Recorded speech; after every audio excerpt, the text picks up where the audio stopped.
hear the word fundraising, what comes to your mind? What feelings do you get coursing through your system? Is it an energizing feeling saying, yes, let's go after this? Or is it more reticent? Oh, do we have to do this? I would suggest to you that the way you answer that question will indeed affect the way you go about the task. Dr. Wagner, Lilia Wagner, the Director of Philanthropic Services for Institutions, has often said if you want to kill a conversation, then just admit to being a fundraiser. Indeed, we all are aware of those situations where the ethics of fundraising have not been good, where the motivation has been manipulated, or where the outcomes have not been what we wanted them to be. And yet, fundraising is here with us to stay. As a pastor or church administrator, you have likely not been trained for fundraising even in its most narrow scope. This course upon which you have embarked will help you avoid the pitfalls and the landmines on the one hand, but more importantly, it will give you the tools you need and the access you need to do the best job possible. But why are we doing fundraising? And why are pastors and church administrators finding themselves doing it more and more when they really are not equipped to do so? The fact is that our ministries do need resources. A lot of our operation comes from the ongoing stewardship that happens in our local churches. But it's very difficult to use your normal stewardship education in a local church or local situation to fund growth or to fund capital projects or to fund new opportunities. For that, you must fundraise. We have the need, and we have people who have the need to give. And it becomes our job as philanthropic fundraisers to bring those two together.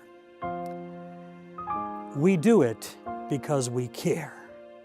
We do it because we care for people. And those people with the means to give are also desirous of helping people. I know a number of people over the years that really want to see sick people made well, hungry people fed, people who are ignorant educated, the victims of life brought to restoration and wholeness and more. We need the blessing of their giving.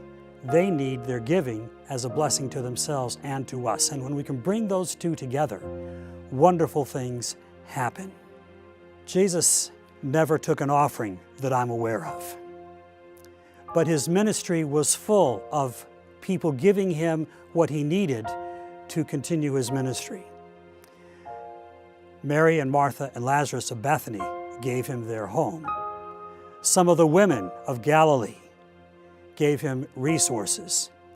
A little boy along the hillsides of Galilee gave him a lunch.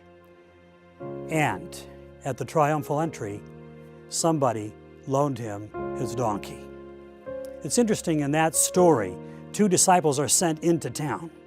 And Jesus said, just find this donkey, borrow it, and if anybody stops you, simply tell them the master needs it. That's exactly what happened. And as you know the story, Jesus came in as a king to Jerusalem on that borrowed colt. He was blessed by it. The church down through the ages has been blessed by that story. And the owners who donated the use of that animal for a short time were also blessed. Fundraising is not something to be afraid of. It's not something to back away from.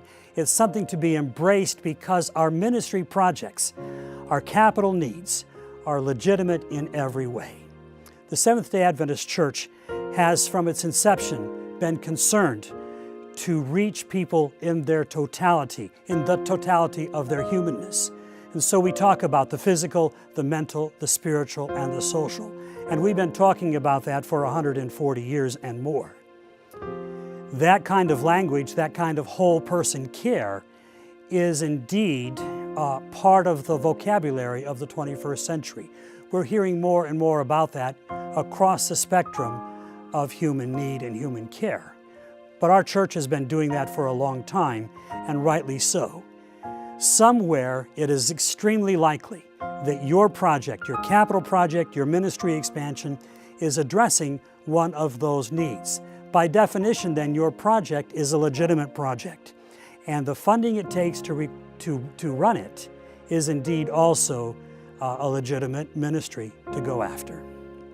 I would encourage you, as you go after your fundraising projects, that you not do so reluctantly, that you not be one that says, oh, I'm just the fundraiser, but rather you say, we have this project, we have this opportunity, we have this huge chance right now to move forward into a new direction, to expand our ministry, to build this building, or whatever your project is that will make a difference, not only in our community, but in our world, and indeed for the kingdom of God to come.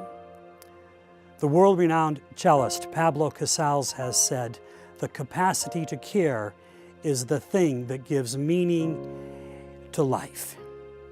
And indeed, I think we could all agree with him on that. For all the reasons that we might cite to raise funds for our given project, the bottom line for me is this. Why are we raising money? Because the Master and his cause need it.